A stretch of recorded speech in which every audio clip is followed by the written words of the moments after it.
Bismillahirrahmanirrahim. Assalamualaikum warahmatullahi wabarakatuh. Alhamdulillah, assalatu wassalamu ala rasulillah wa ala alihi wa sahbihi wa wala, amma ba'd. Dalam masyarakat kita seringkali masih bercampur antara tradisi dengan syariat agama. Nah, ada orang yang ketika membangun rumah kemudian hendak menempati rumah baru tersebut, misalnya dengan masih melaksanakan tradisi memotong ayam hitam, misalnya ada yang sering disebut ayam cemani. Tak hanya memotong ayam cemani, ternyata masyarakat Indonesia kerap melakukan tradisi unik dalam menempati rumah baru. Dan tak jarang beberapa di antara alasannya masuk akal secara logika. Berikut tradisi yang pertama, biasanya menentukan tanggal baik atau weton untuk menentukan pindah rumah.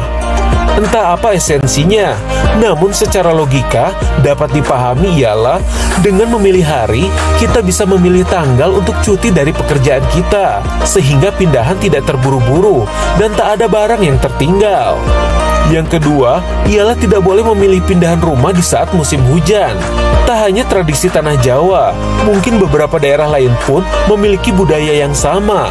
Tentu saja dapat dipahami, jika pindahan saat musim hujan, pastinya barang-barang akan rusak saat dibawa.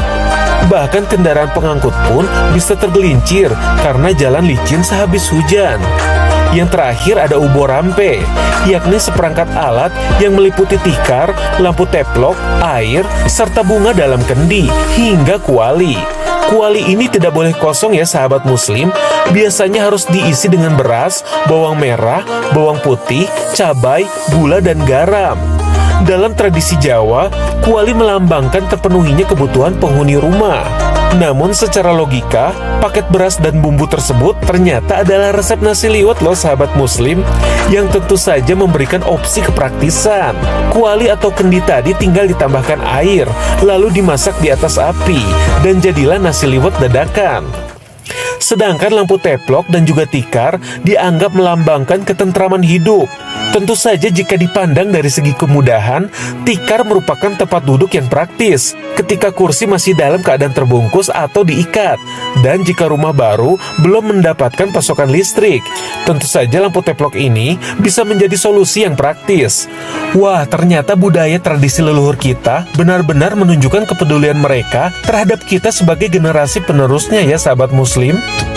Sedangkan untuk tradisi memotong ayam cemani ataupun kurban hewan lainnya seperti memotong kepala kerbau atau kambing, tim Jendela Islam belum menemukan literatur ataupun catatan budaya mengenai tradisi tersebut.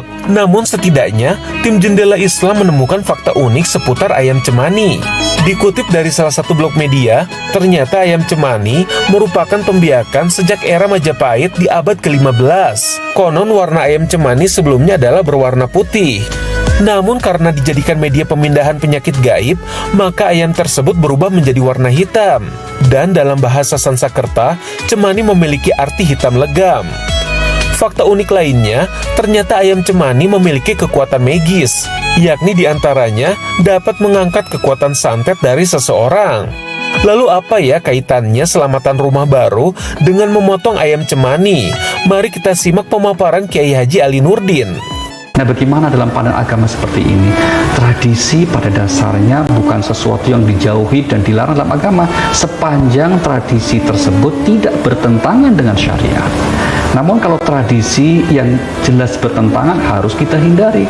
Nah, bagaimana dengan tradisi seperti orang selamatan? Orang selamatan, kita berdoa bersama, bersilaturahim, mengundang saudara-saudara kita, apakah dia fakir miskin, anak yatim, atau tetangga-tetangga dekat, kawan sahabat kita, untuk berdoa, tentu itu sesuatu yang bagus.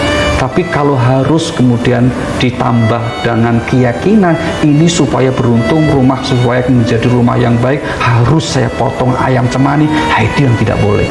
Kalau motong ayam biasa untuk disedekahkan bagus-bagus saja, tapi kalau mengharuskan sesuatu yang tidak diharuskan dalam agama dan merasa bersalah kalau tidak melakukan itu yang dilarang. Karena apa? Cukuplah kita kemudian merujuk kepada ajaran agama yang sebenarnya sudah sangat lengkap. Maka kalau kita berkumpul bersama untuk berdoa, memohon kepada Allah agar kiranya tempat tinggalnya menjadi tempat tinggal yang berkah, maka itu sesuatu amalan yang baik-baik saja.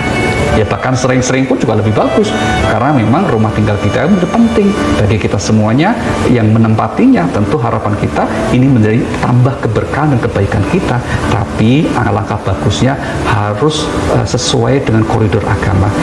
Tidak perlu harus menambahkan sesuatu yang kemudian bertentangan dengan agama. Kalau itu tetap dilakukan, maka seyogianya kita bisa menghindarinya kalau seandainya bertentangan dengan agama. Tetap berdoa, istiqomah dengan kebaikan, kunci agar rumah kita menjadi berkah. Wassalamualaikum warahmatullahi wabarakatuh.